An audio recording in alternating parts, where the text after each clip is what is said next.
Good morning to all of you. कैसे हैं आप सभी? उम्मीद करता हूँ आप सभी स्वस्थ हैं, मस्त हैं और इंग्लिश सीखने में व्यस्त हैं।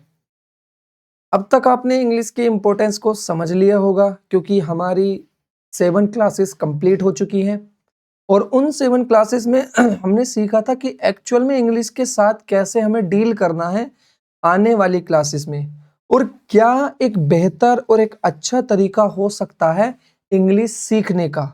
क्योंकि यहाँ हमारा काम रूल्स को सीखना नहीं बल्कि एक लैंग्वेज को सीखना है, ताकि उसको सीख कर हम अपनी लाइफ में उसका उपयोग कर सकें। जहाँ अगर हमें इंग्लिश में कोई चीज़ लिखी दिखी उसको पढ़कर हम समझ सकें। हम इंग्लिश बोलना भी सीख जाएंगे धीरे धीरे, जैसे जैसे हम इंग्लिश के साथ इंटरेक्ट होते चले जाएंगे, जब हम कुछ वोकैबुलरीज जानेंगे। लेकिन अभी हम बस फाउंडेशन रख रहे थे इंग्लिश की। उस फाउंडेशन में एज अ स्टूडेंट आपको क्या क्या चीजें पता होनी चाहिए वो मैंने आपके साथ डिस्कस की थी। अब हम जैसा कि हर क्लास में करते हैं कि हम पिछली क्लासेस का कुछ ना कुछ थोड़ा सा रिवाइज करते हैं। यहां मैं आपको जो पिछली क्लासेस का रिवीजन कराऊंगा वो मैं सेकेंडरी पार्ट्स ऑफ स्पीच के थ्रू कराऊंगा, क्योंकि यहाँ की चीजें कुछ ना कुछ पीछे की क्लास को लिंक करेंगी। तो बिना किसी देरी के आइए शुरुआत करते हैं आज की क्लास की। और आज की क्लास का जो पहला कंसेप्ट है वो ये है कि function of secondary parts of speech की। जो सेकेंडरी पार्ट्स ऑफ स्पीच होती हैं उनके फंक्शन क्या होते हैं। अब हमने फर्स्ट पार्ट्स ऑफ स्पीच के फंक्शन पढ़ लिए थे, डेफिनेटली आप सभी को पता होगा। उम्मीद करता हूं आपको कुछ ना कुछ थोड़ी सी चीजें याद होंगी। अब मैंने आपको पार्ट्स ऑफ स्पीच में कई बार बता दिया है और आप पहले से भी कुछ जानते होगे। जो ये प्रोनाउन होता है ना, ये प्रोनाउन हमारा इन प्लेस ऑफ नाउन या फिर रिप्लेसमेंट ऑफ नाउन होता है। यानी कि एक प्रोनाउन नाउन की जगह पर यूज होता है। अब इसका मतलब ये पता है, ये हमें पता है कि जो प्रोनाउन होते हैं वो नाउन की जगह पर आते हैं। अब इनका फंक्शन तो वही होगा ना। जैसे मान लीजिए आपके घर पर कोई खाना बनाने आता है शादी में। अब जो वो हलवाई खाना बनाने आए हैं, मान लीजिए उनकी बाइक खराब हो जाती है रास्ते में, या फिर किसी और वजह से वो आपके घर खाना बनाने नहीं आए। अब उन्होंने अपनी जगह किसी और को भेजा, तो जो वो आए हैं वो आके खाना ही तो बनाएंगे। यानी वो उसी व्यक्ति को तो भेजेंगे अपने स्थान पर जो उनके जैसा काम करे। ऐसे ही नाउन को समझ लो कि अगर नाउन अपनी जगह पर किसी और को भेजेगा यूज करने के लिए, तो वो ऐसे ही फंक्शन करेगा जैसे नाउन के होते हैं। इसका मतलब प्रोनाउन भी सेंटेंस में 3 तरह से यूज होते हैं। क्या क्या? नाउन हमारा पहला क्या बताया था मैंने, क्या बनता है बेटा? बोलो बोलो। सब्जेक्ट बनता है। दूसरा क्या बनता है? ऑब्जेक्ट बनता है। और तीसरा कॉम्प्लीमेंट बनता है। इसका मतलब कि प्रोनाउन भी सेंटेंस में या तो सब्जेक्ट, ऑब्जेक्ट या फिर कॉम्प्लीमेंट का काम करेंगे।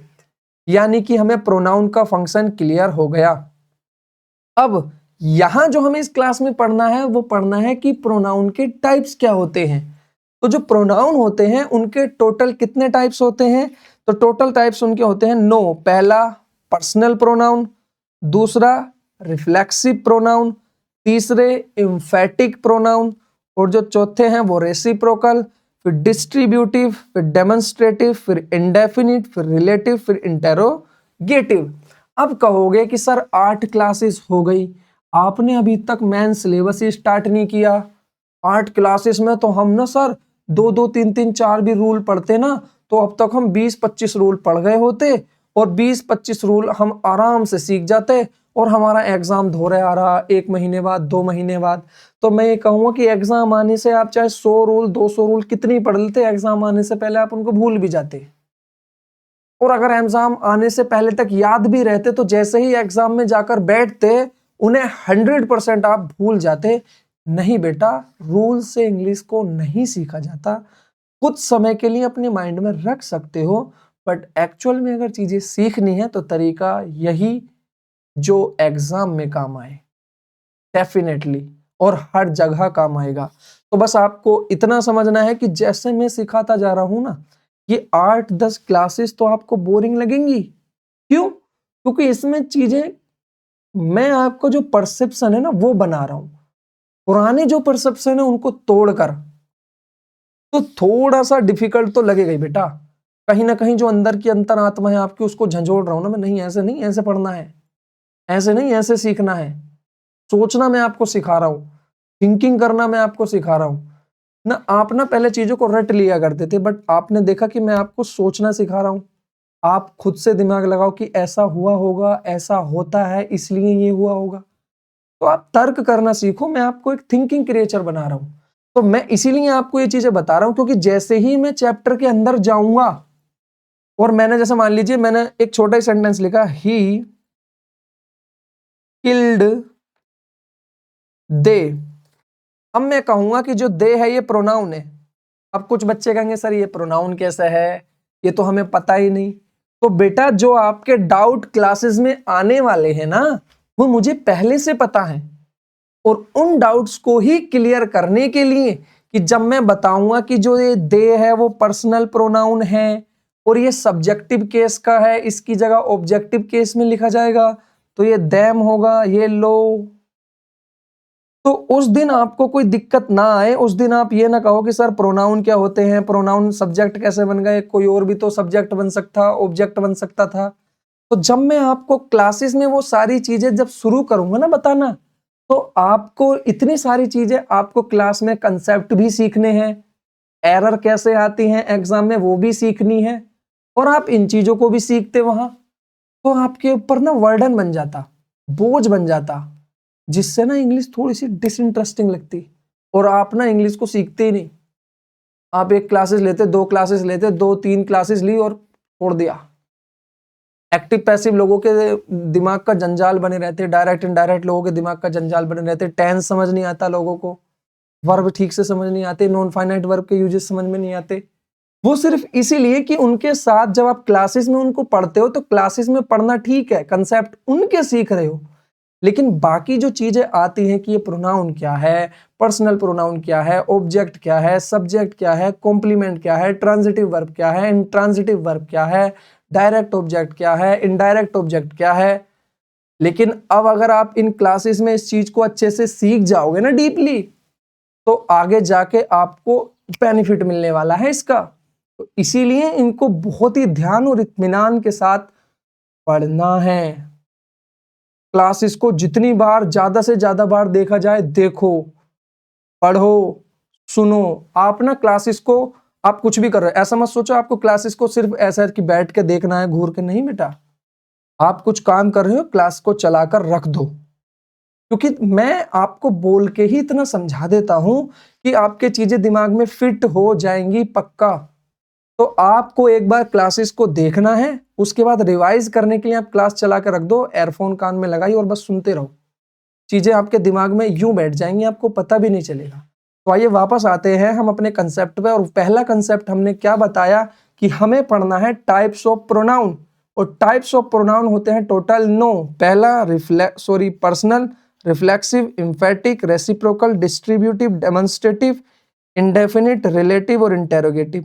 अब आप ना इनको थोड़ा सा दिमाग में रखना कि प्रोनाउन कुछ इस तरह के होते हैं, क्योंकि जब ये चैप्टर्स में यूज होंगे, किसी चैप्टर्स में मैं कोई एग्जांपल आपको समझाने के लिए लिखता हूं या नहीं। पिछली क्लास में मैंने आपको एक्सरसाइज दी थी, उसमें मैंने सब्जेक्ट की जगह कभी ही यूज किया है, कभी मैंने ऑब्जेक्ट की जगह मी यूज किया है। तो लोगों को इसी में कंफ्यूजन होता कि मी क्या है, ही क्या है, दे क्या है, ये क्या है, इतनी सारी चीजें। तो मैं वही कंफ्यूजन आपका दूर करने के लिए प्रोनाउन के टाइप्स बता रहा हूं कि प्रोनाउन टोटल कितने टाइप्स के होते हैं। आइए एक एक करके समझते हैं। तो जो पर्सनल प्रोनाउन होते हैं ना, वो पर्सन के लिए यूज होते हैं। आई वी यू फर्स्ट पर्सन के लिए यूज होता है। अब कहोगे सर ये पर्सन क्या है, ये समझाओ। यू जो होता है वो सेकंड पर्सन के लिए यूज होता है। ही सी इट दे ये होते हैं थर्ड पर्सन के लिए यूज। अब ये पर्सन क्या है, अब मैंने आपको पहले ही क्लास में भी बताया होगा और अब मैं दोबारा से आपको बता देता हूं। मान लीजिए आप ये दो व्यक्ति हैं ए और बी, या मैं और आप, मैं और आप, मैं बोल रहा हूं, बोलने वाला हूं, तो मैं अपने लिए जो प्रोनाउन यूज करूंगा वो होंगे फर्स्ट पर्सन के प्रोनाउन। फर्स्ट पर्सन मतलब बोलने वाला, मतलब स्पीकर, और फर्स्ट पर्सन के लिए प्रोनाउन जो यूज होगा, यानी मैं अपने नाम की जगह जो यूज करूंगा वो होंगे फर्स्ट पर्सन के प्रोनाउन, स्पीकर के प्रोनाउन, और उनको ही बोलते हैं हम पर्सनल प्रोनाउन। ठीक। सेकंड पर्सन का मतलब होता है जो ये मेरी बात को सुन रहा है, जैसे कि आप मेरी बात सुन रहे हो, तो मैं आपके लिए जो यूज करूंगा you are the best student, इस तरीके से।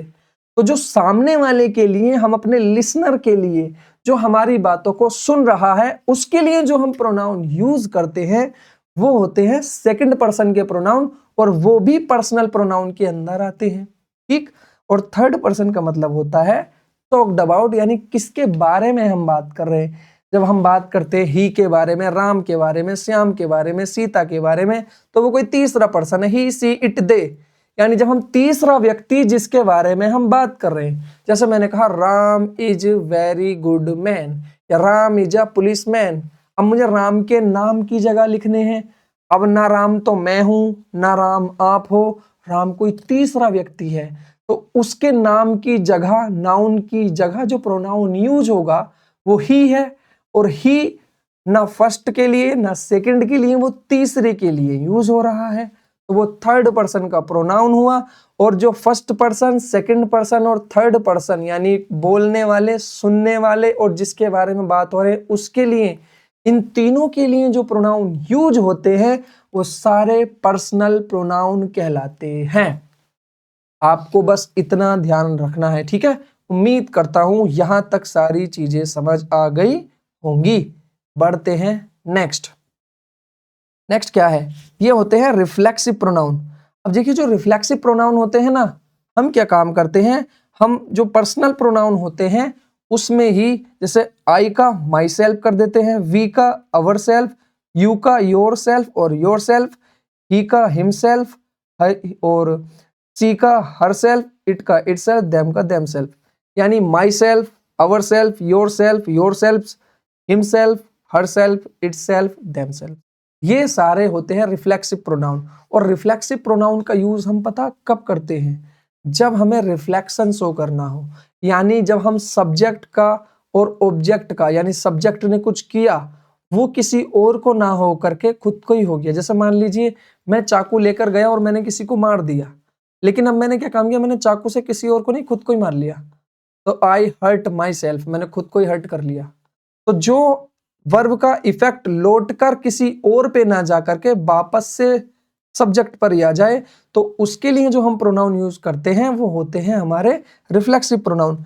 मैं यूज आपको समझाऊंगा, बस अभी आप देख लो कि किस किस तरह के प्रोनाउन होते हैं।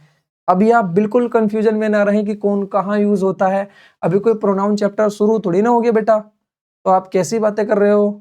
आप खुद ही सोचो, मैं जब अपनी आपको इतनी डीप से पढ़ा रहा हूं तो क्या मैं आपको बिना प्रोनाउन अच्छे से समझाए छोड़ दूंगा? नहीं ना। मेरी आत्मा को खुद ही शांति नहीं मिलेगी जब तक मैं आपको एक बेहतर तरीके से नहीं समझा दूंगा। अब देखिए उसके बाद मैंने क्या लिखा, एम्फेटिक प्रोनाउन। अब ये एम्फेटिक प्रोनाउन क्या होते हैं? एम्फेटिक प्रोनाउन भी रिफ्लेक्सिव प्रोनाउन की ही तरह होते हैं। माई सेल्फ, अवर सेल्फ, कुछ इस तरीके के सारे। तो आपको ये भी याद रखने हैं कि जो रिफ्लेक्सिव प्रोनाउन होते हैं, जो एम्फेटिक प्रोनाउन होते हैं, वो देखने में एक से होते हैं लेकिन इनके फंक्शन डिफरेंट होते हैं। वो पढ़ेंगे हम चैप्टर में, पक्की बात है। पढ़ते हैं नेक्स्ट प्रोनाउन पे। नेक्स्ट प्रोनाउन क्या है? Next pronoun reciprocal. रेसिप्रोकल मतलब रेसिप्रोकेट, यानी जब हम each other, one and another जो यूज करते हैं वो रेसिप्रोकेट शो करने के लिए करते हैं। अभी के लिए इतना समझो कि ईच अदर और वन एंड अदर भी प्रोनाउन है, और ये कौन से प्रोनाउन है? ये है रेसिप्रोकल प्रोनाउन। ये सारे प्रोनाउन याद कर लेना। आपको नेक्स्ट क्लासेस में अगर बेस्ट क्लियरिटी चाहिए कंसेप्ट के अंदर, if you are a serious learner of the English language, then you must have to learn all the pronouns. अगर आप वास्तव में एक सीरियस लर्नर हैं और इंग्लिश को अच्छे से सीखना चाहते हैं तो इन प्रोनाउन को याद कर लीजिएगा। आगे की क्लास में बहुत क्लियरिटी आपको देने वाले हैं। उसके बाद क्या है? उसके बाद है डिस्ट्रीब्यूटिव प्रोनाउन। तो डिस्ट्रीब्यूटिव प्रोनाउन में कौन कौन से प्रोनाउन आते हैं? ईच, आइदर और नाइदर।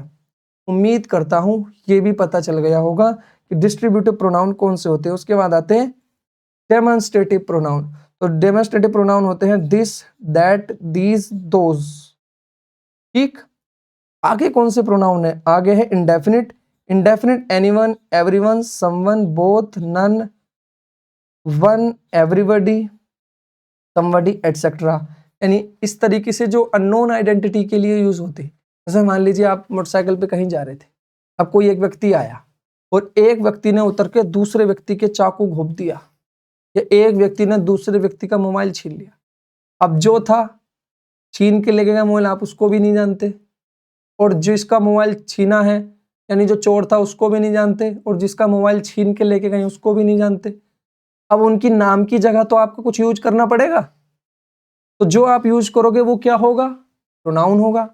अब वो प्रोनाउन क्या सा होगा? इंडेफिनिट होगा, क्योंकि हमें उनकी आइडेंटिटी डेफिनिट नहीं है कि किसी ने किसी का फोन चोरी कर लिया, कि कोई आया था। कौन था भाई? कि कोई आया था, पता नहीं कौन था। तो ये सारे प्रोनाउन जो इंडेफिनिट आइडेंटिटी को बताते हैं उसको बोलते हैं इंडेफिनिट प्रोनाउन। अभी के लिए इतना समझ लो, बाकी हम फर्दर डिटेल में, बिल्कुल डिटेल में पढ़ेंगे आने वाली क्लासेस में। उसके बाद हमने क्या कहा? तो जो उसके बाद मैंने आपसे बताया वो है रिलेटिव प्रोनाउन। रिलेटिव प्रोनाउन जो होते हैं हु, हुम, विच, दैट, ये चारों के चारों क्या है? रिलेटिव प्रोनाउन है। इतना समझ आया?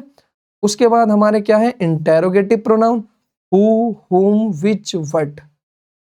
अब मैं आपसे चाहूंगा कि एक बार आप इनको दोबारा से वीडियो पोस्ट करके पढ़ें, और यहां से पढ़ने के बाद क्लास खत्म हो, इनको याद करके आगे के सेशन में आपको ये डेफिनेटली हेल्प करेंगे, और आपकी क्लैरिटी और उसके मुकाबले कहीं ज़्यादा होगी, 120% या 130% भी, अगर आप इनको याद कर लेते हो तो।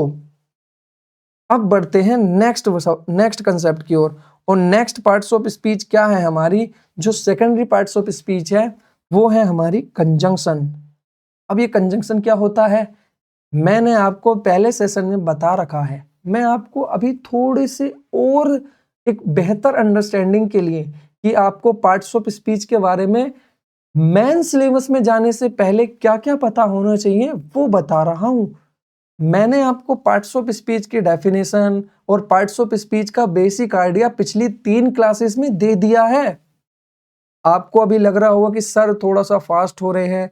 फास्ट तो होना ही पड़ेगा, क्योंकि मैं आपको 3-3 बार ये सिंगल डेफिनेशन बता चुका हूं बेटा, और क्लास में कम से कम 10-20 बार अपने मुंह से और आपसे भी बुलवा चुका हूं। तो हमें पता है कि जो कंजंक्शंस होते हैं वो कनेक्टिंग वर्ड्स होते हैं, कनेक्ट करने का काम करते हैं। अब ये तो हमें पता चल गया कि ये कनेक्ट करते हैं, बट ये कनेक्ट करते किसे हैं? अब हम समझते हैं इनके टाइप से, कि कंजंक्शन का टाइप डिसाइड करता है कि वो किस तरह के कनेक्टिंग वर्ड यानी किस तरह की चीजों को कनेक्ट करेगा। अब वो जो कनेक्ट करते हैं वो कनेक्ट करते हैं सेम रैंक के स्ट्रक्चर को या क्लाउजेस को या किस को। अब हम समझते हैं, जैसे मैंने लिखा Suraj and Mohan help the poor man, तो यहाँ किसके बारे में बात चल रही है? सूरज एंड मोहन के बारे में।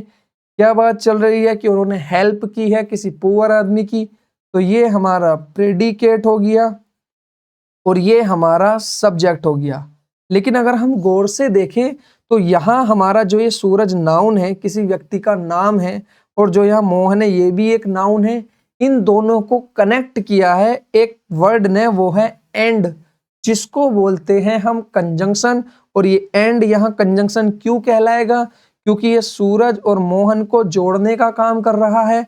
अब अगर हम देखें तो ये सेम को जोड़ रहा है, नाउन को नाउन से जोड़ने का काम कर रहा है। इतना समझ आया? उसके बाद अगर मैं देखूं तो ये लिख रहा ही एग्रीड, कि वो सहमत हो गए थे, वो मान गए थे, बट बाद में, लेकिन लेटर रिफ्यूज्ड, बाद में उन्होंने मना कर दिया। मान लीजिए आप किसी के पास कोई एक प्रस्ताव लेकर गए थे, कोई एक प्रपोजल लेके गए थे, आप फूल वगैरह लेकर जाते हो और आपने फूल थमा दिए जाके। अब उसने पहले तो वो मान गए, बाद में जो है पता नहीं आपके बारे में कुछ पता चल गया होगा, तो उन्होंने फिर आपको रिजेक्ट कर दिया कि बस। तो ऐसे ही आप इसको समझ लीजिए कि हाँ, जो वर्ब है, जो ये पर्व है, ये प्रेडिकेट है वर्ब 1, और ये जो वर्ब 2 है ये दूसरा प्रेडिकेट है। तो अगर हम यहाँ देखें तो इसने प्रेडिकेट को कनेक्ट किया है। किसको कनेक्ट किया है बेटा? प्रेडिकेट को। किसको कनेक्ट किया है? प्रेडिकेट को। कि वो मान तो गए थे लेकिन बाद में पता ना क्या हुआ भाई, उन्होंने हमसे मना कर दिया। इतना समझ आया? उसके बाद मैंने लिखा दे वेंट होम, वो होम चले गए। व्हेन द रेन स्टॉप्ड, अगर हम देखें तो जो ये दे है वो एक प्रोनाउन है, अभी मैंने बताया था। तो प्रोनाउन है तो सेंटेंस में सब्जेक्ट बनने का काम करेगा। ये वर्ब है, कहाँ गए? होम चले गए। तो अब ये हमारा किसको बता रहा? प्लेस को बता रहा है। अब जो ये वैन है, ये अगर हम इसे देखें कब, तो जो ये वैन है ये हमारा कंजंक्शन है, और ये द रेन हमारा सब्जेक्ट है, और ये स्टॉप्ड हमारी वर्ब है यानी कि हमारा प्रेडिकेट है, और यहां ये मिलकर एक बना रहा है क्लाउज। तो अब अगर हम देखें तो जो हमारा नाउन है वो क्या काम कर रहा है? सब्जेक्ट को सब्जेक्ट से जोड़ रहा है, नाउन को नाउन से जोड़ रहा है, प्रेडिकेट को प्रेडिकेट से जोड़ रहा है। यानी कि एक जगह वो सेम तरह की चीजों को जोड़ रहा है, नाउन को नाउन से, प्रीपोजिशन को प्रीपोजिशन से, यानी सेम तरह की चीजों को जोड़ने का काम कर रहा है एक जगह नाउन। दूसरी जगह दूसरे सेंटेंस में प्रेडिकेट को प्रेडिकेट से जोड़ रहा, यानी कि दोनों सेम है, प्रेडिकेट प्रेडिकेट दोनों सेम चीजों को जोड़ रहा है। लेकिन अगर हम तीसरे सेंटेंस में देखें तो यहाँ एक सब्जेक्ट है और एक प्रेडिकेट है, तो इस सब्जेक्ट और इस प्रेडिकेट को इस पूरे सेंटेंस से जोड़ रहा है, तो इसको हम बोलेंगे क्लाउज। क्या बोलेंगे? आपको नया वर्ड याद रखना, क्लाउज। इतना समझ आया? तो इसका मतलब यहाँ एक सब्जेक्ट और यहाँ एक प्रेडिकेट, दोनों को एक सेंटेंस से जोड़ रहा है, दे वेंट होम। तो अब यहां पर ये एक क्लाउज बना रहा है। मैंने आपको क्लाउज की डेफिनेशन क्या बताई थी कि clause is the part of the sentence having their own subject and predicate. कि जो क्लाउजेज होती है वो सेंटेंस का ऐसा पार्ट होती हैं जिनका अपना सब्जेक्ट और अपना प्रेडिकेट होता है। अब ये सेंटेंस का एक पार्ट है जिसका अपना ये रहा सब्जेक्ट और ये रहा प्रेडिकेट। तो अब ये हमारी क्लाउज बन गई। अभी मैं और एक्सप्लेन करूंगा अच्छे से, अभी बस आपको इतना ध्यान रखना है कि कहीं कंजंक्शन सेम तरह की चीजों को जोड़ रहा है और कहीं कंजंक्शन एज अ क्लाउज किसी को सेंटेंस से जोड़ रहा है। इतना समझ आया? अभी कहोगे कि सर ये अभी हमें क्लियर नहीं हुआ। अब ये जब मैं नेक्स्ट आपको समझाऊंगा तब आपको क्लियर होगा। अब हमें पढ़ना है कि टाइप ऑफ कंजंक्शन क्या होते हैं। जब हम टाइप ऑफ कंजंक्शन पढ़ लेंगे तो उससे हमें क्लियर हो जाएगा कि एक्चुअल में कंजंक्शन कनेक्ट किन्हें करता है। ये कनेक्ट करने का काम तो करता है, लेकिन करता किसको है कनेक्ट, ये भी तो पता चले। तो आइए हम जानते हैं कि ये किसको कनेक्ट करता है। तो ये कोऑर्डिनेट कंजंक्शन, तो देखिए टाइप से हम जानेंगे कि जो पहले कंजंक्शन होता है वो होता है कोऑर्डिनेट कंजंक्शंस, और दूसरे टाइप के कंजंक्शंस होते हैं सबऑर्डिनेट कंजंक्शन। अभी मैंने कहा था कि कनेक्ट तो करेगा, लेकिन किन तरह की चीजों को कनेक्ट करेगा, ये जानने के लिए हमें समझना पड़ेगा कंजंक्शन के टाइप्स को। अब कंजंक्शन होते हैं दो टाइप्स के, पहला कोऑर्डिनेट कंजंक्शन और दूसरा सबऑर्डिनेट कंजंक्शंस। याद रहेगा कंजंक्शन कितने टाइप्स के होते हैं? दो, coordinate subordinate, coordinate subordinate, coordinate subordinate. Conjunction are of two type, first is coordinate conjunctions and the second is subordinate conjunctions. Conjunction दो तरह के होते हैं, पहला सबऑर्डिनेट कंजंक्शंस, दूसरे होते हैं सबऑर्डिनेट कंजंक्शन। सॉरी मैंने सेम बोल दिया शायद, दोबारा से बोलता हूं। पहले कोऑर्डिनेट कंजंक्शंस, दूसरे होते हैं सबऑर्डिनेट कंजंक्शन। उम्मीद करता हूं यहां तक की सारी चीजें क्लियर होंगी। अब हमें इन टाइप से पता चलेगा कि ये किन तरह की चीजों को कनेक्ट करने का काम करते हैं। तो जो हमारे कोऑर्डिनेट कंजंक्शंस होते हैं, these connect same rank of structure, यानी ये सेम रैंक के स्ट्रक्चर को कनेक्ट करने का काम करते हैं। सब्जेक्ट को सब्जेक्ट से, प्रेडिकेट को प्रेडिकेट से, नाउन को नाउन से, यानी कि जो सेम तरह की चीजों को कनेक्ट करे, तो उनके लिए हमें चाहिए होगा क्या? Coordinate conjunctions. कैसे कंजंक्शंस? Coordinate conjunction. अब कोऑर्डिनेट कंजंक्शंस जो होते हैं, हम कैसे पहचानेंगे कौन सा कोऑर्डिनेटर कौन सा सबऑर्डिनेट है? तो जो कोऑर्डिनेट कंजंक्शंस होते हैं वो लिमिटेड होते हैं, जिन्हें हम एक निमोनिक से याद रख रहे हैं, वो है फैन बॉयज। और आपको भी ऐसे याद रखना, फॉर, एंड, नोर, बट, और, येट, सो। तो आपको एक निमोनिक्स याद रखना है जिसको बोलते हैं हम फैन बॉयज। और ये जो फैन बॉयज कंजंक्शन है, ये ही कोऑर्डिनेट कंजंक्शन है। इसके अलावा सारे सबऑर्डिनेट कंजंक्शंस होते हैं। और इन फैन बॉयज वाले कंजंक्शन का काम होता है कि ये सेम रैंक के स्ट्रक्चर को जोड़ते हैं। सिलेबस में जब मैं जाऊं और वहां जाके जब मैं कहूं कि हमारा ये जो कंजंक्शन लिखा है ये कोऑर्डिनेट कंजंक्शन है, कोऑर्डिनेट कंजंक्शन इसीलिए है क्योंकि ये फैन बॉयज की फैमिली का है, तो यहाँ जितने कंजंक्शन लिखे हैं ये सारे कैसे हैं? कोऑर्डिनेट। और जब मैं कहूं कि कोऑर्डिनेट कंजंक्शन का काम ही होता है सेम तरह की चीजों को जोड़ना, तो अब हमें कोऑर्डिनेट कंजंक्शन की पहचान हो गई कि नहीं हो गई? तो बेटा आपको ये याद रखने हैं कि जो कोऑर्डिनेट कंजंक्शंस होते हैं वो फैन बॉयज होते हैं। और इनका फंक्शन क्या होता है सेंटेंस में? तो कोऑर्डिनेट कंजंक्शन का फंक्शन होता है सेम रैंक के स्ट्रक्चर को जोड़ना। जब भी हमें सेंटेंस के अंदर सेम रैंक के स्ट्रक्चर्स को जोड़ना होगा तो हम क्या यूज करेंगे? Coordinate conjunctions. कोऑर्डिनेट कंजंक्शंस कितने होते हैं? तो टोटल कोऑर्डिनेट कंजंक्शन होते हैं जो ये फैन बॉयज में है, यानी कि total 7, for, and, NOR, but, और, येट, सो। अब इसके अलावा जितने भी होते हैं, यानी कि अदर देन फैन बॉयज, यानी अदर देन फैन बॉयज जो होंगे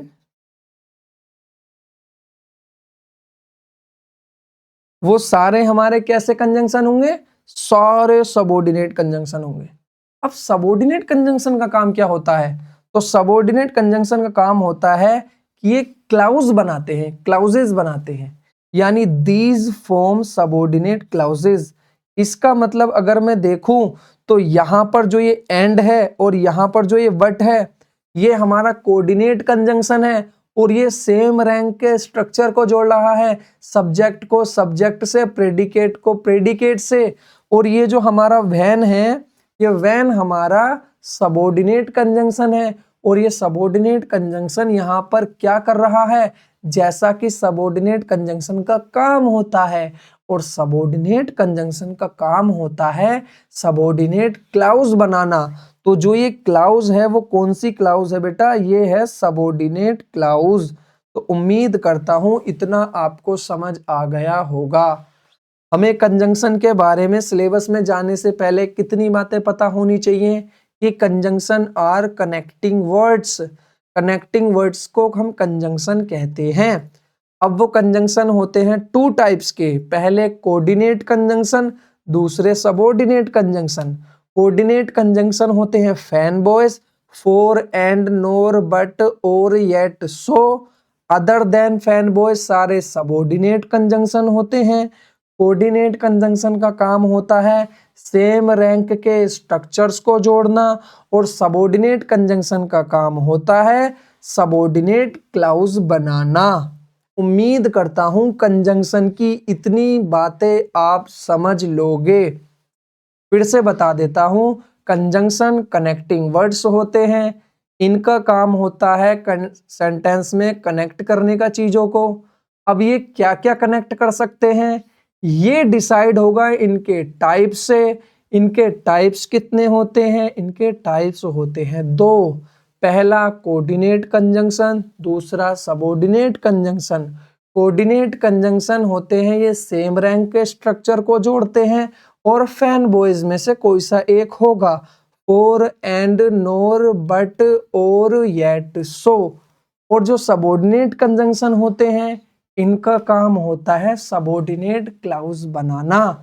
जो कि हमारा सबऑर्डिनेट क्लाउज बनाना इनका काम है। अब ये होते कौन कौन से हैं? तो अदर देन फैन बॉयज जो भी कंजंक्शन है जो हमारा जो हमारा क्लाउज बनाएगा वो सारे सबऑर्डिनेट कंजंक्शंस होते हैं। यहां तक की सारी चीजें क्लियर होंगी। अब बढ़ते हैं next secondary parts of speech पर।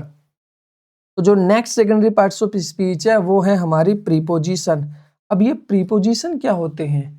जैसा कि मैं आपको बहुत बार बता चुका हूं, तो जो प्रोपोजिशंस होते हैं, प्रीपोजिशंस होते हैं, ये रिलेटिंग वर्ड्स होते हैं, यानी कि ये रिलेट करने का काम करते हैं।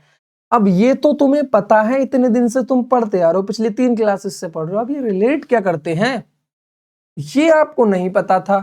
तो आइए हम एग्जाम्पल्स की मदद से समझते हैं कि ये रिलेट क्या क्या कर सकते हैं। जैसे अगर मैं देखूं इन सेंटेंसेस को गौर से, तो मैंने यहाँ रवि लिखा है, तो रवि एक पर्सन का नाम है। नाम है तो नाउन है, और नाउन का काम होता है सेंटेंस में सब्जेक्ट, ऑब्जेक्ट या कॉम्प्लीमेंट बनना। कॉम्प्लीमेंट वर्ब के बाद लिखे जाते हैं, ऑब्जेक्ट भी एक्टिव वॉइस में वर्ब के बाद लिखे जाते हैं।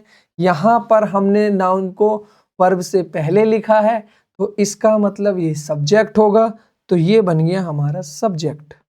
वर्ब केप्ट, वो वर्ड सेंटेंस में जो किसी एक्टिविटी को रेफर करे वर्ब कहलाते हैं। तो यहाँ केप्ट मतलब रखना, तो अब ये रखना एक एक्टिविटी है, तो ये क्या बन गया? वर्ब। क्या रख दिया? तो जो सेंटेंस में वर्ब के बाद व्हाट या हुम का रिप्लाई होते हैं, मतलब क्या रखा। रखा तो क्या रखा, तो जो रखा है वो क्या है? मनी रखा है। क्या रखा है? मनी रखा है। तो ये हमारा ऑब्जेक्ट हो गया, क्योंकि मनी एक नाउन है, और ये व्हाट का रिप्लाई है, तो ये कौन सा ऑब्जेक्ट हो गया? डायरेक्ट ऑब्जेक्ट हो गया। अब अगर हम देखें तो हमने यहाँ एक प्रीपोजिशन लिखी है इन, और इस प्रीपोजिशन के बाद हमने एक नाउन लिखा है पॉकेट, जो इस प्रीपोजिशन का ऑब्जेक्ट है, यानी इस प्रीपोजिशन का ऑब्जेक्ट है पॉकेट। अब अगर हम देखें तो जो ये प्रीपोजिशन है इन, ये हमने लिखा है इस पॉकेट को कनेक्ट करने के लिए सेंटेंस के दूसरे वर्ड से, सॉरी, रिलेट करने के लिए सेंटेंस के दूसरे वर्ड से। माय मिस्टेक, मैंने गलत बोल दिया था कि जो प्रीपोजिशन हमने इन लिखा है, ये हमने इसीलिए लिखा है कि हम इसके बाद लिखे गए नाउन या प्रोनाउन को सेंटेंस के दूसरे वर्ड के साथ उसका कोई एक रिलेशन कर सके, स्थापित कोई एक रिलेशन कर सके, स्टैब्लिश्ड, या उसका रिलेशनशिप हम बता सके कि उसका दूसरे वर्डों से क्या रिलेशन है। तो अगर हम देखें तो जो ये प्रीपोजिशन और प्रीपोजिशन का ऑब्जेक्ट है, तो ये बता रहा है इन द पॉकेट, यानी ये प्रीपोजिशन जो पूरा है, प्रीपोजिशन प्लस प्रीपोजिशन का ऑब्जेक्ट, ये दोनों मिलकर बना रहे हैं एक फ्रेज। मैंने क्या बताया था शुरू में कि जो फ्रेजेस होती हैं वो ग्रुप ऑफ वर्ड्स होती हैं। तो यहाँ पर इन, हिज, पॉकेट, ये ग्रुप ऑफ वर्ड्स है। अब ये इन प्रीपोजिशन है और ये बाकी इस प्रीपोजिशन का ऑब्जेक्ट है। तो जब हम प्रीपोजिशन प्लस प्रीपोजिशन का ऑब्जेक्ट लिखते हैं तो वो पूरा ग्रुप ऑफ वर्ड्स बन जाता है प्रीपोजिशनल फ्रेज, यानी प्रीपोजिशन प्लस प्रीपोजिशन का ऑब्जेक्ट मिलकर बनाता है प्रीपोजिशनल फ्रेज। अब जो प्रीपोजिशनल फ्रेजेस होती हैं वो सेंटेंस में एडजेक्टिव या एडवर्ब का काम करती हैं, यानी एडजेक्टिव का काम होता है नाउन को डिस्क्राइब करना, यानी कि नाउन के साथ रिलेशन होगा या तो इस प्रीपोजिशनल फ्रेज का, या फिर एडवर्ब का काम होता है वर्ब के बारे में डिटेल देना, यानी इसका वर्ब के साथ कोई रिलेशन होगा। तो अगर हम देखें जो उसने मनी रखा है कैप्ट, वो कहाँ रखा है, तो ये वेयर का रिप्लाई है। तो मैंने आपको पिछली क्लास में लिखा था कि वर्ब से वेयर का रिप्लाई क्या होते हैं। वेयर मतलब कहाँ, रखा तो कहाँ रखा, कहाँ पर रखा, तो वेयर का रिप्लाई होते हैं एडवर्ब ऑफ प्लेस। तो जो ये इन पॉकेट है इसका हम यूज कर रहे हैं इस वर्ब के साथ रिलेशन बनाने के लिए कि जो ये पॉकेट है इसको रिलेट कर सके इस प्रीपोजिशन की मदद से इस वर्ब के साथ। तो उम्मीद करता हूं इतना समझ आया होगा। तो प्रीपोजिशन का काम होता है कि प्रीपोजिशन अपने बाद प्रीपोजिशन के बाद लिखे गए नाउन या प्रोनाउन को सेंटेंस के दूसरे वर्ड से रिलेट कर सके।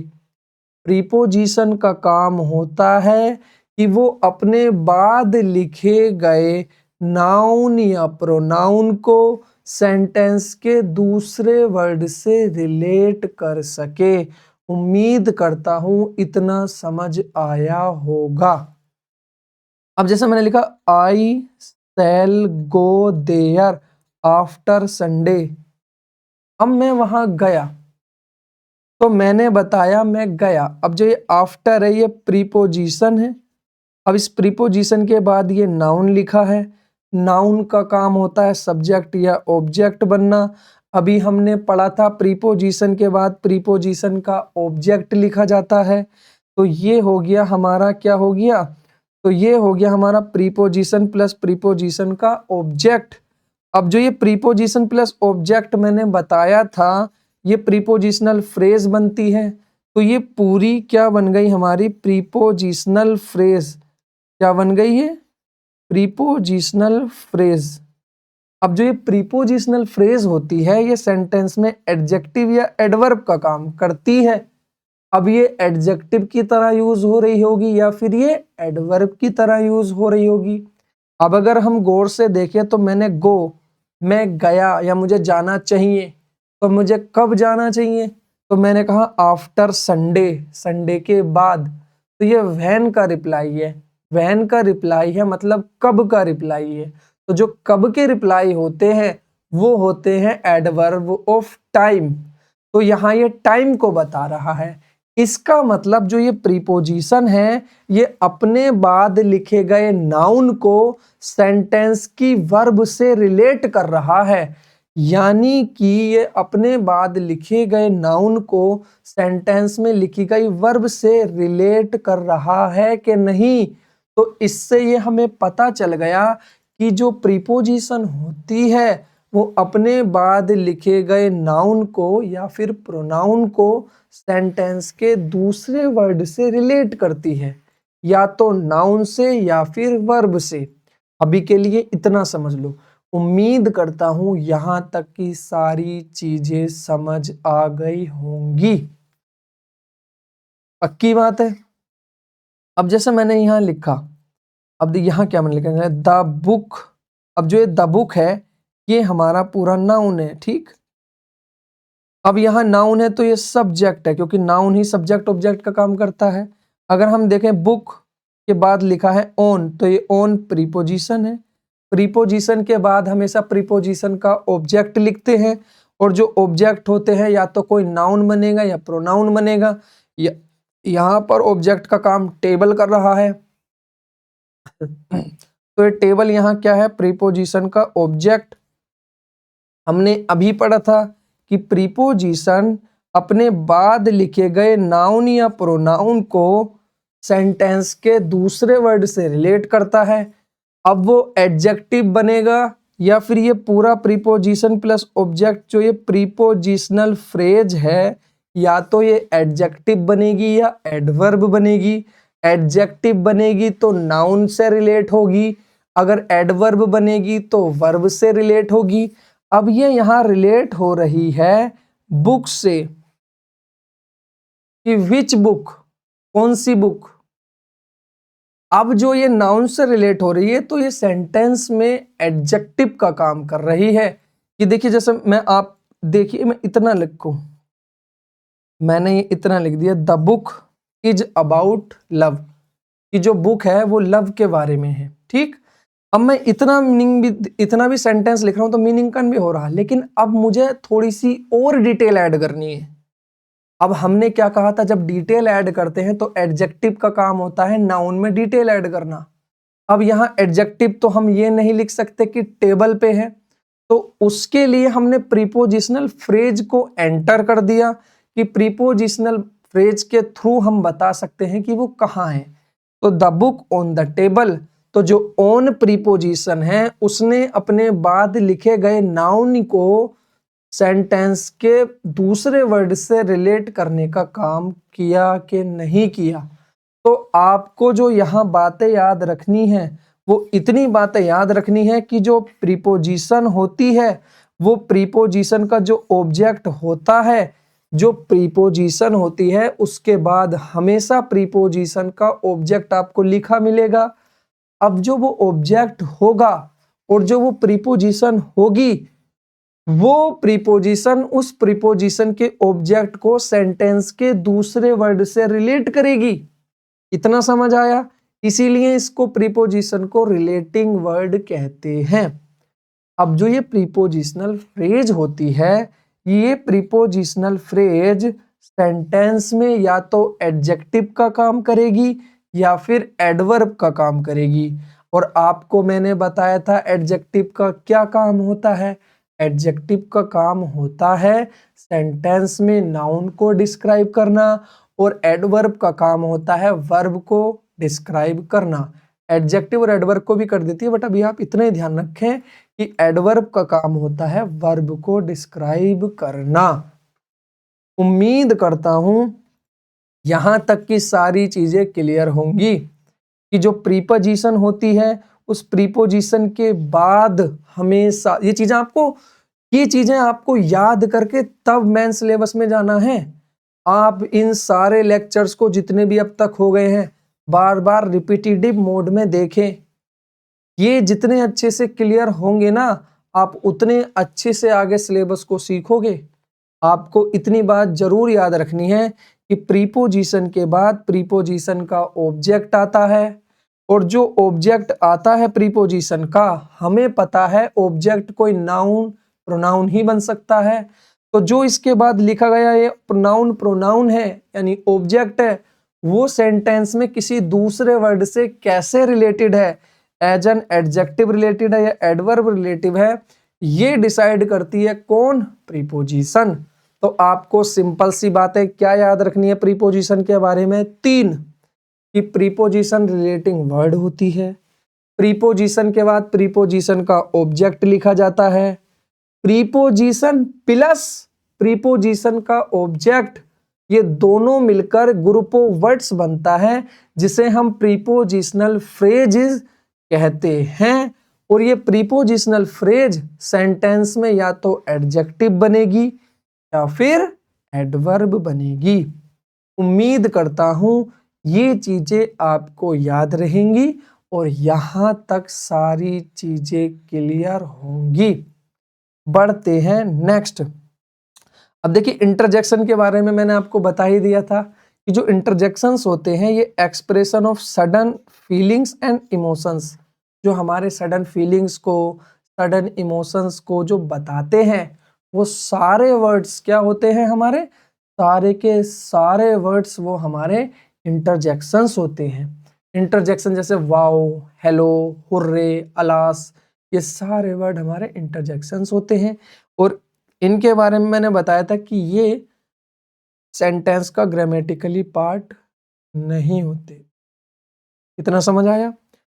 उम्मीद करता हूं यहां तक की सारी चीजें आपको क्लियर होंगी।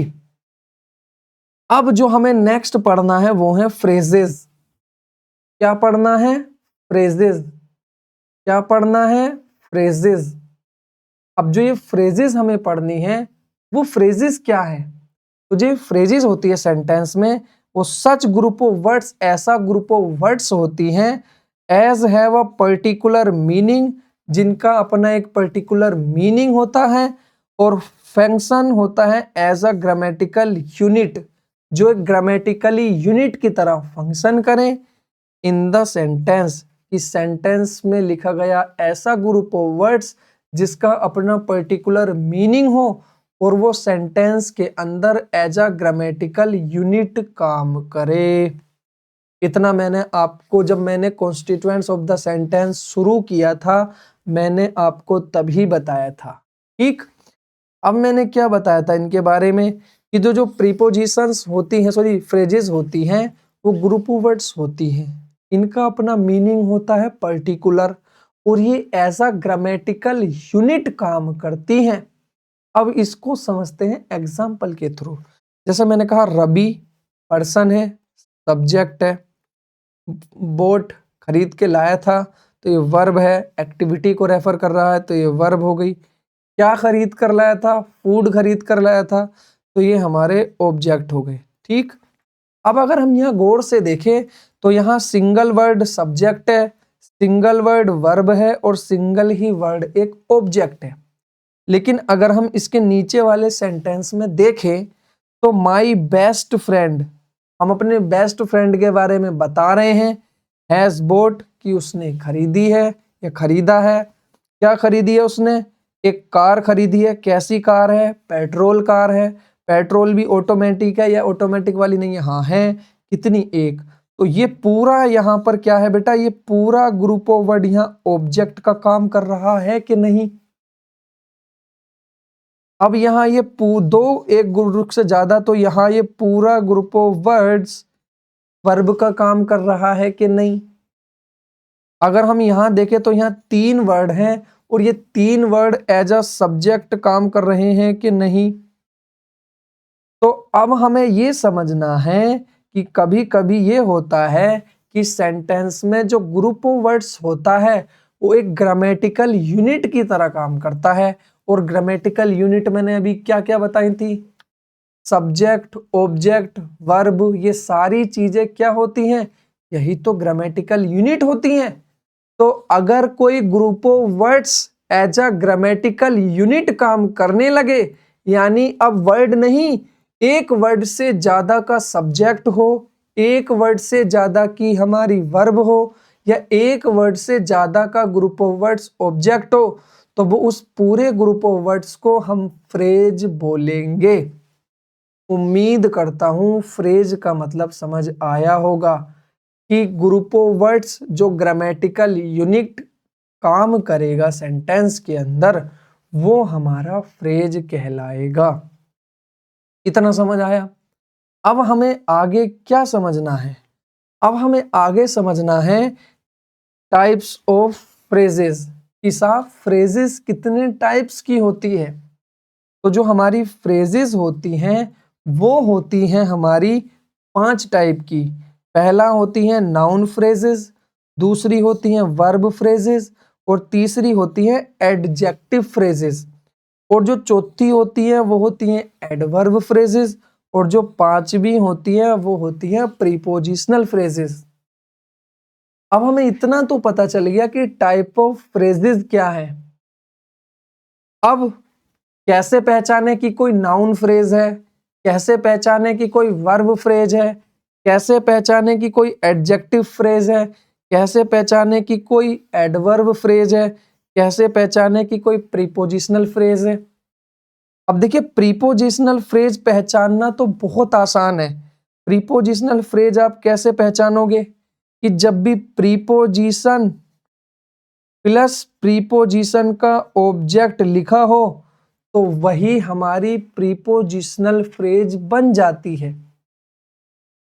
अब हमें पहचानने में दिक्कत होगी नाउन को, वर्ब को, एडजेक्टिव को, एडवर्ब को। तो हमेशा ध्यान रखना इनको पहचानने के लिए हमें जो करना है ना, अगर कोई प्रीपोजिशन अगर कोई फ्रेज, फ्रेज मतलब ग्रुप ऑफ वर्ड्स जिसका पर्टिकुलर मीनिंग हो, वो अगर एडवर्ब का काम कर रहा है सेंटेंस में, अगर वो एडवर्ब की तरह यूज हो रहा है, जो फंक्शन एडवर्ब के थे, अगर वो group of words as a adverb काम कर रहा है तो वो एडवर्ब फ्रेज कहलाएगी। अगर वो फ्रेज यानी ग्रुप ऑफ वर्ड्स एडजेक्टिव का काम कर रहा है तो वो एडजेक्टिव फ्रेज कहलाएगी। अगर वो ग्रुप ऑफ वर्ड वर्ब की तरह काम कर रहा है तो वो वर्ब फ्रेज कहलाएगी। और अगर वो ग्रुप ऑफ वर्ड्स नाउन के जो फंक्शन है वो कर रहा है तो वो group of words noun phrase कहलाएगी। अभी चीजें समझ नहीं आई होंगी। अब देखिए मैं चीजें आपको थोड़ी सी और क्लियर करता हूं। अब तक आपको पता है कि जो नाउन होता है वो एक पर्सन का नेम होता है। नेम सेंटेंस में नाउन सब्जेक्ट ऑब्जेक्ट और कॉम्प्लीमेंट बनता है। अब अगर मान लो सब्जेक्ट एक वर्ड का ना हो, अगर यहां जैसे जो मेरा सब्जेक्ट है माई बेस्ट फ्रेंड, तो यहां ये सब्जेक्ट है, लेकिन ये पूरा ग्रुप ऑफ वर्ड सब्जेक्ट है। यहां पर एक वर्ड सब्जेक्ट था, लेकिन नीचे पूरा ग्रुप सब्जेक्ट का काम कर रहा है। अब आप बताओ कि सब्जेक्ट का काम कौन करता है सेंटेंस में? तो सब्जेक्ट बनने का काम होता है नाउन का। तो इसका मतलब ये जो फ्रेज है ये कहलाएगी नाउन फ्रेज, क्योंकि ये वही काम कर रही है जो नाउन का होती है, जो नाउन का काम होता है, जो नाउन का फंक्शन होता है। अगर आप वो काम करोगे जो चोर करते हैं तो आप चोर कहलाओगे। अगर आप वो काम करते हो जो अच्छे लोग करते तो आप अच्छे भले आदमी कहलाओगे। तो ऐसे ही जो ग्रुप ऑफ वर्ड्स है, जो वो फ्रेज है पूरी, अगर वो नाउन का काम कर रही है, जो फंक्शन नाउन के हैं, अगर वो वही फंक्शन करेगी तो वो नाउन फ्रेज कहलाएगी। अब अगर हम देखें तो ये बोट जो है, इस बोट में दो वर्ड हैं, एक हैज हेल्पिंग वर्ब और ये बोट मैन वर्ब। अब ये दोनों मिलकर एज अ वर्ब काम कर रही हैं। एक हमें बता रहा है टाइम को और एक बता रहा है एक्शन को। ठीक, अगर यहाँ हैज की जगह हैड होता तो हम समझते क्या कि ये पास्ट इंडेफिनिट है।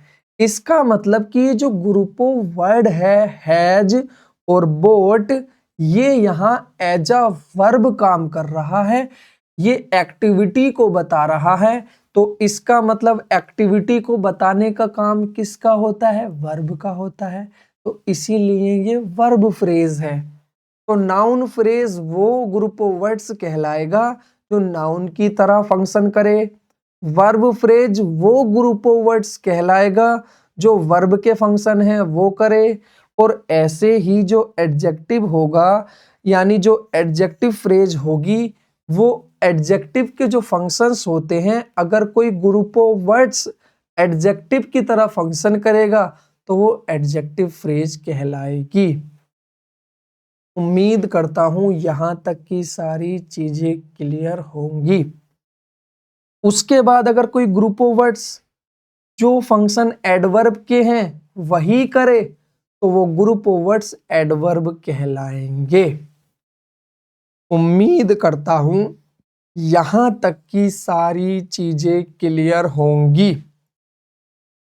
अब देखिए मैंने आपको फ्रेज बता दिया, फ्रेज के टाइप्स बता दिए।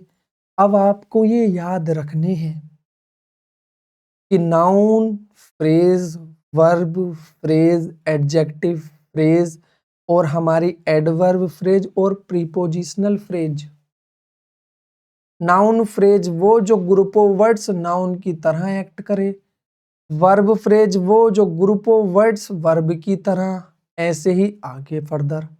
उम्मीद करता हूं यहां तक कि हर एक बात आपको क्लियर होगी।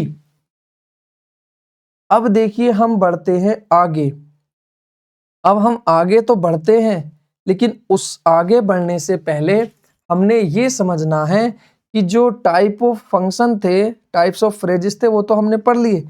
अब जो ये फंक्शन थे इसके फ्रेज के मैंने आपको वो भी बता दिए कि एडजेक्टिव फ्रेज का क्या फंक्शन होता है और नाउन फ्रेज का क्या फंक्शन होता है। नाउन फ्रेज का फंक्शन क्या होता है, यानी नाउन फ्रेज या तो सेंटेंस में सब्जेक्ट की जगह होगी, ऑब्जेक्ट की जगह होगी, या फिर किसकी जगह होगी, या फिर जगह होगी कॉम्प्लीमेंट की। तो नाउन फ्रेज, फ्रेज का मतलब ग्रुप ऑफ वर्ड्स, यानी अब एक वर्ड नहीं, पहले एक वर्ड सब्जेक्ट बनता था, एक वर्ड ऑब्जेक्ट बनता था और एक ही वर्ड प्रीडिकेट बनता था। लेकिन अब एक वर्ड नहीं, एक से ज्यादा यानी ग्रुप ऑफ वर्ड्स, एक वर्ड नहीं, एक वर्ड नहीं बनेगा, अब बनेंगे एक वर्ड से ज्यादा ग्रुप ऑफ वर्ड्स। तो अगर ग्रुप ऑफ वर्ड्स सब्जेक्ट बनेगा, ऑब्जेक्ट बनेगा और कॉम्प्लीमेंट बनेगा तो वो नाउन फ्रेज। अगर ग्रुप ऑफ वर्ड्स किसी एक्शन या स्टेट को बताएगा, यानी वर्ब की तरह एक्ट करेगा, तो वो कहलाएगा वर्ब फ्रेज। इतना समझ आया? अगर कोई वर्ब, कोई ग्रुप ऑफ वर्ड्स डिस्क्रिप्शन देगा नाउन का, क्या देगा? डिस्क्रिप्शन ऑफ नाउन, कि अगर कोई ग्रुप ऑफ वर्ड्स नाउन के बारे में बताएगा तो वो पूरा ग्रुप ऑफ वर्ड्स फ्रेज कहलाएगा। और वो किस तरह की फ्रेज कहलाएगा? एडजेक्टिव फ्रेज कहलाएगा। अब उसके बाद अगर मैं तीसरा और आगे फंक्शन बढ़ूं तो वो है एडवर्ब।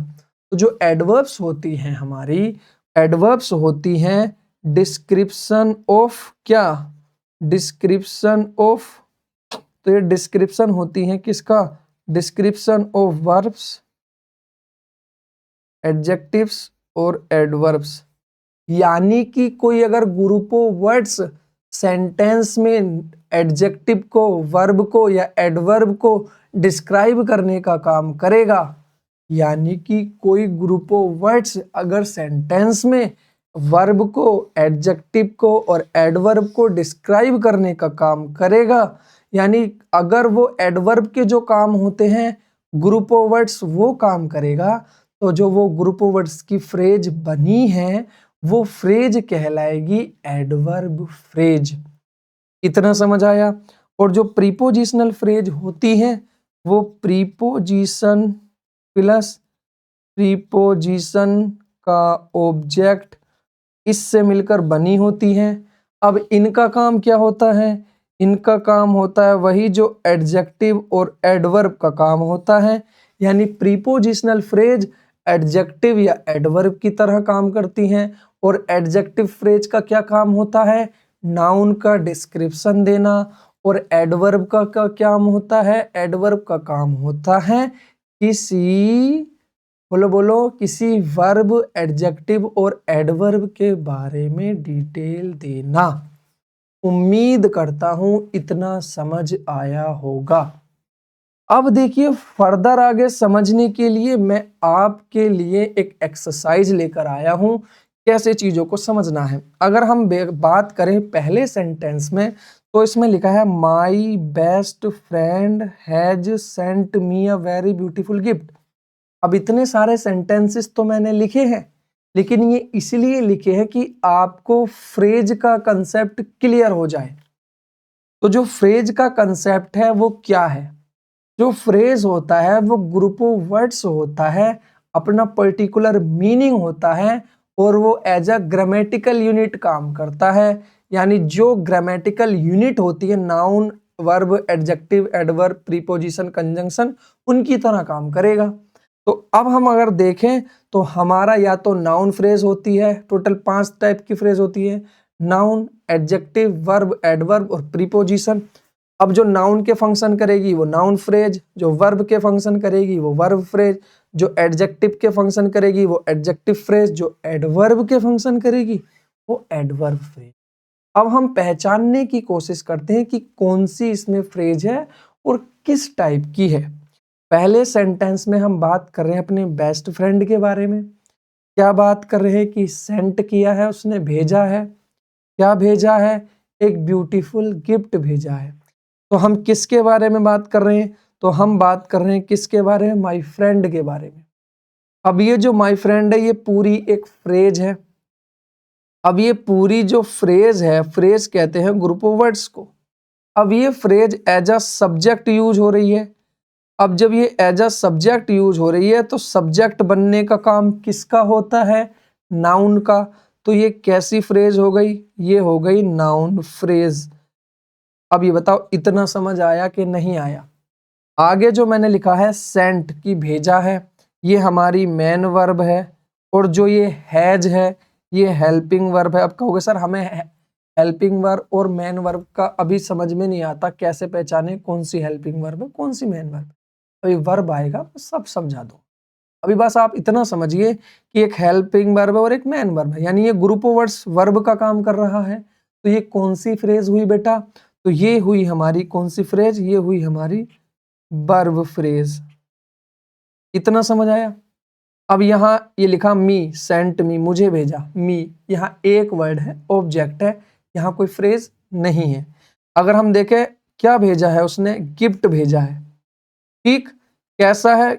ब्यूटीफुल। कितना ब्यूटीफुल? Very beautiful. कितने हैं गिफ्ट? एक। यानी इस नाउन गिफ्ट को ही डिस्क्राइब करने के लिए हमने आगे इतनी चीजें लिख रखी है। तो अगर हम गौर से देखें तो ये पूरा ग्रुप ऑफ वर्ड जो है, ये पूरा group of word as an object काम कर रहा है। अब सेंटेंस में ऑब्जेक्ट बनने का काम किसका होता है? नाउन का होता है। तो इसका मतलब ये कौन सी फ्रेज हो गई? ये हो गई हमारी नाउन फ्रेज। इतना समझ आया कि नहीं आया? अब देखिए आगे क्या लिखा है। अब अगर हम देखें तो ये लिखा द मैन, यहाँ group of words the man, हम किसी आदमी के बारे में बात कर रहे हैं। वर्ड, यहाँ वर्ब है, सिंगल वर्ब लिखी है, यहाँ कोई ग्रुप ऑफ वर्ड वर्ब की तरह नहीं काम कर रहे, तो ये केवल वर्ब कहलाएगी, ये वर्ब फ्रेज नहीं है। लेकिन सब्जेक्ट में दो वर्ड है तो ये फ्रेज है, सब्जेक्ट की तरह काम कर रही है, तो ये हो गई हमारी नाउन फ्रेज। नाउन फ्रेज को लिखेंगे नाउन फ्रेज यानी नाउन पी। इतना समझ आया? अगर हम देखें तो वो कैसे काम कर रहा, हाउ, तो वो काम कर रहा है केयरफुली। तो जो ये केयरफुली है, हाउ है, ये हमारा एडवर्ब है। अब हमने इसे बताने के लिए, इसे समझाने के लिए हमने ये बताया कि जो हमारा है इंटेंसिटी क्या है उसकी, कि बहुत, तो हमने एक और एडवर्ब लिख दी। तो जो ये ग्रुप ऑफ वर्ड है, हमने इस केयरफुली को डिस्क्राइब करने के लिए एक और एडवर्ब लिख दी। तो जो ये पूरा ग्रुप ऑफ वर्ड है ये एज एन एडवर्ब काम कर रहा है। तो ये कौन सी फ्रेज हो गई? तो ये हमारी एडवर्ब फ्रेज हो गई कि नहीं हो गई? उम्मीद करता हूं यहां तक समझ आया होगा। तो जो ग्रुप ऑफ वर्ड्स होते हैं जिस तरह के फंक्शन करेंगे सेंटेंस में, वही उनका टाइप्स होगा फ्रेज का। जैसे अगर मैं देखूं नेक्स्ट में मैं अब आपको देखिए समझाऊंगा द मीनिंग। तो जो ये द मीनिंग है, अब ये ऑफ आ गया बेटा। अब ऑफ यहाँ प्रीपोजिशन है। अब प्रीपोजिशन के बाद इसका नाउन, इसका ऑब्जेक्ट लिखा जाता है, और प्रीपोजिशन के बाद जो प्रीपोजिशन के बाद नाउन लिखा जाता है वो इस प्रीपोजिशन का ऑब्जेक्ट होता है। अब प्रीपोजिशन प्लस ऑब्जेक्ट मिलकर बनाते हैं प्रीपोजिशनल फ्रेज। अब प्रीपोजिशनल फ्रेज का काम होता है कि अपने बाद लिखे गए नाउन या प्रोनाउन को सेंटेंस के दूसरे शब्द से रिलेट करना। अब वो दूसरे शब्द कौन से होते हैं वो डिसाइड करता है कि प्रीपोजिशनल फ्रेज दो तरह से यूज होती है, पहली एडजेक्टिव की तरह और दूसरी एडवर्ब की तरह। अगर एडजेक्टिव की तरह यूज होगी तो वो नाउन से रिलेट होगी, अगर एडवर्ब की तरह होगी तो वो वर्ब से रिलेट होगी। अगर हम देखें the meaning of this word, तो जो ये मीनिंग है ये पूरी प्रीपोजिशनल फ्रेज इस मीनिंग से रिलेट हो रही है, यानी नाउन से रिलेट हो रही है, तो ये प्रीपोजिशनल फ्रेज है और यहाँ एज एन एडजेक्टिव काम कर रही है। उम्मीद करता हूं इतनी चीजें आपको क्लियर हो गई होंगी। देखिए अब आपको जो रेस्ट चीजें हैं या जितने भी सवाल हैं रेस्ट, मैं चाहूंगा कि ये आपका होमवर्क है। देखिए मैं आपको डेली होमवर्क क्यों देता हूं? आपको डेली होमवर्क देने के पीछे ना एक रीजन है कि मुझे पता तो चलना चाहिए कि आप लोग कितने इंगेज्ड हो, आप लोग चीज़ों को सीखना भी चाह रहे हो कि नहीं। देखिए कुछ ही एक स्टूडेंट होते हैं जो उतनी ही शिद्दत से सीखते हैं जितनी शिद्दत से टीचर उनको सिखाना चाहता है। देखिए एक्चुअल में बात बताऊं ना, मैं किसी भी चीज़ की जब हम शुरुआत करते हैं ना तो हम बड़े जोशों के साथ शुरुआत करते हैं, पर धीरे धीरे धीरे हमारी जो स्पिरिट होती है या हमारी जो लगन होती है ना वो कम होती रहती है। ऐसे ही इंग्लिश सीखने की जर्नी तो जाने कितने लोग शुरू करते हैं, बट एक्चुअल में जो शुरू के जो 2-3 महीने अगर कोई टिक जाता है ना, वही लैंग्वेज सीख पाता है। देखिए क्यों लोगों के लिए इंग्लिश लैंग्वेज को सीखना कठिन हो जाता है। देखिए आज हम कुछ बात कर लेते हैं। देखिए ये आपका होमवर्क है, ठीक है? होमवर्क है, आपको घर से करके लाना है। और देखिए द सेंटेंस चैप्टर का यहाँ पर कंप्लीशन हो जाता है।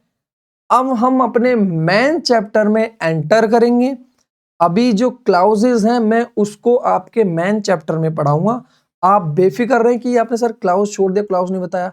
मैंने क्लाउज इसीलिए आपको थोड़ा सा पहले भी बता दिया था और कंजंक्शन में भी बता दिया था।